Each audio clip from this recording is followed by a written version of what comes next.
ക്രിസ്ത്യാനികളല്ലാത്തവർക്കു പോലും സുപരിചിതമായ ഒരു ക്രിസ്തീയ ഭക്തിഗാനം. സഭാവ്യത്യാസമന്യേ എല്ലാ ക്രിസ്തീയ വിശ്വാസികളും പാടിപ്പതിഞ്ഞ ഒരു ഗാനം. 5-ലധികം വ്യത്യസ്തമായ ഈണങ്ങളിൽ ആലപിക്കപ്പെടുന്ന ഗാനം. ഗാനരചയിതാവ് ആരെന്ന കാര്യത്തിൽ ഇന്നും അഭിപ്രായ വ്യത്യാസങ്ങൾ നിലനിൽക്കുന്ന ഒരു ഗാനം. പാട്ട് ഇതാണ്.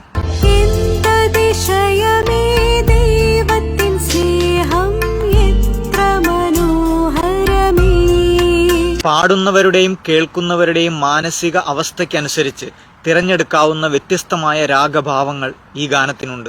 വളരെ ഉത്സാഹവും സന്തോഷവും കലർന്ന ആരാധനാ ഗാനമായി ഈ പാട്ട് പാടാറുണ്ട്.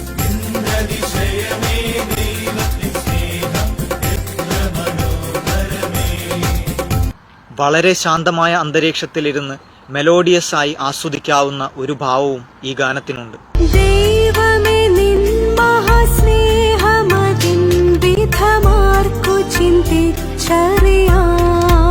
ശാസ്ത്രീയ സംഗീത ആസ്വാദകർക്ക് ഇഷ്ടപ്പെടുന്ന രീതിയിൽ KJ യേശുദാസ് ബിലഹരി രാഗത്തിൽ ആലപിച്ച ഒരു ക്ലാസിക്കൽ വേർഷനും ഈ പാട്ടിനുണ്ട്. എന്തതിശയമേ ദൈവത്തിൻ സ്നേഹം എത്ര മനോഹരമേ.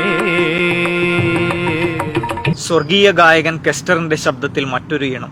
എന്തതിശയമേ ദൈവത്തിൻ സ്നേഹം എത്ര മനോഹരമേ. എന്നാൽ ഈ ഗാനത്തിന്റെ രചയിതാവ് നൽകിയതെന്ന് കരുതപ്പെടുന്ന ഈണം ഇതാണ്. എന്തതിശയമേ ദൈവത്തിൻ സ്നേഹം എത്ര മനോഹരമേ. പി സുശീല പാടിയ തമിഴ് വേർഷൻ ചിലരെങ്കിലും കേട്ടിട്ടുണ്ടാകും.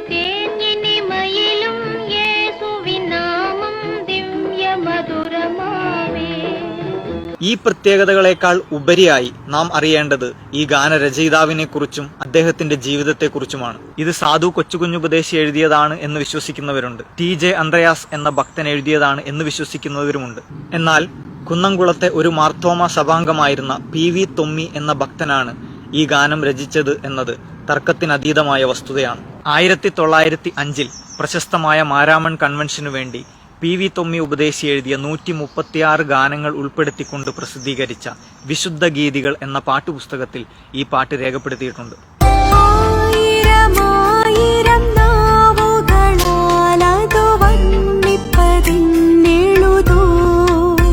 ദൈവസ്നേഹം എത്ര അതിശയിപ്പിക്കുന്നതാണ് എന്ന അദ്ദേഹത്തിന്റെ വരികൾ അദ്ദേഹത്തിന്റെ ജീവിതവുമായി വളരെ ചേർന്നു നിൽക്കുന്നതാണ്. 1919 കുന്നംകുളത്ത് കോളറ എന്ന പകർച്ചവ്യാധി പടർന്നു പിടിച്ചപ്പോൾ സ്വന്തം ജീവൻ വകവയ്ക്കാതെ ആ രോഗികളെ ശുശ്രൂഷിക്കാനും അവർക്ക് വേണ്ടി പ്രാർത്ഥിക്കാനും ഇറങ്ങിപ്പുറപ്പെട്ട വ്യക്തിയാണ് PV തൊമ്മി. ഒടുവിൽ അതേ രോഗം പിടിപെട്ട് 38-ാം വയസ്സിൽ അകാല മൃത്യുവിനിരയായി തീർന്നു ഈ ഭക്തൻ. സഹോദരനു വേണ്ടി ജീവനെ കൊടുക്കുന്നതിലും വലിയ സ്നേഹമില്ല എന്ന ദൈവവചനത്തിലെ വാക്യം അക്ഷരം പ്രതി ജീവിതത്തിലൂടെ തെളിയിച്ച ഈ ഭക്തൻ ദൈവസ്നേഹത്തെക്കുറിച്ച് ചിന്തിച്ചപ്പോൾ പാടിയത് ഇങ്ങനെയാണ്.